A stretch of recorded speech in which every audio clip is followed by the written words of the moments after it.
Assalamu alaikum, barkanmu da sake kasancewa da ku a wannan lokaci a wannan kuma tasha ta mai albarka mai suna Hausa TV. Kada ka manta in yau ne farkon zuwan ka wannan tasha ta mai albarka ka danna mana kalmar nan mai alamar subscribe sannan ka danna ƙararrawar sanarwa domin samun bin shirye-shiryen mu da zarar mun dora a wannan tasha ta mai albarka. A yau shirin namu na duniyar taurari na waye gwanin ka zai tattauna ne akan wayannan shahararrun mawaka guda uku kamar yadda kuke gani.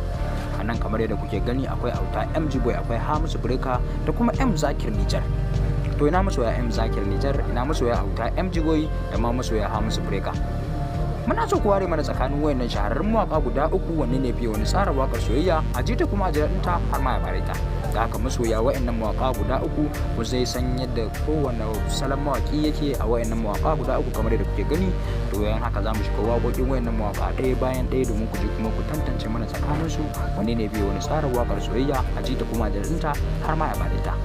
Kada ka manta kai dai ka danna mana kalmar nan mai alamar subscribe sannan ka danna ƙararrawar sanarwa domin kasancewa da mu a koda yaushe da zarar mun dora sabon shiri a wannan tasha ta mai albarka mai suna Hausa TV.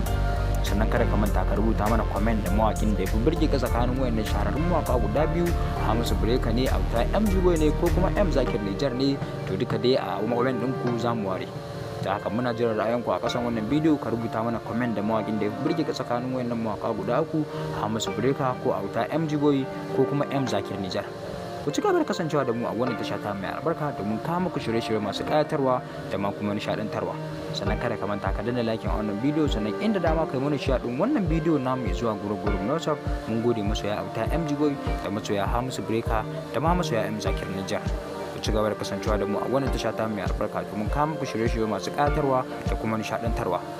Yanzu da farko za mu fara shiga wakar Auta MG Boy domin ku jidda ta kasance, sannan daga bisani za mu shiga waƙoƙin wayannan mawaka guda biyu sauran domin su ma ku jidda su kaya, sannan ku ji ku ware mana tsakanin wayannan shahararrun mawaka guda uku, M Zakir Nijar, Hamisu Breaker da kuma Auta MG Boy wanne ne biyu wani tsara wakar soyayya a jita kuma da har ma ya bare ta. Da haka kada ka manta ka danna subscribe. MG Boy ina masoya M Zakir Nijar da ma masoya Hamisu Breaker. Muna jiran ra'ayinku a ƙasan wannan bidiyo. Ka rubuta mana comment da mawakin da ya burge ku tsakanin wayannan shahararrun mawaka guda uku kamar yadda kuke gani. Kada ka manta ka danna like a wannan bidiyo sannan ka danna mana subscribe domin samun sababbin shirye-shiryen mu da zarar mun dora a wannan channel din ta mai albarka mai suna Hausa TV.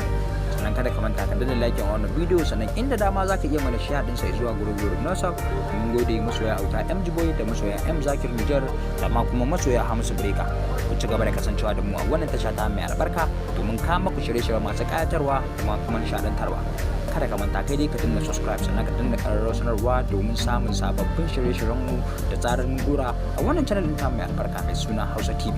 Mun gode masoya Auta MG Boy da masoya Hamisu Breaker da masoya M Zakir Nijar, kuma ku ci gaba da kasancewa da mu a wannan tasha ta mai albarka domin kama ku shirye-shirye masu ƙayatarwa da kuma nishaɗantarwa.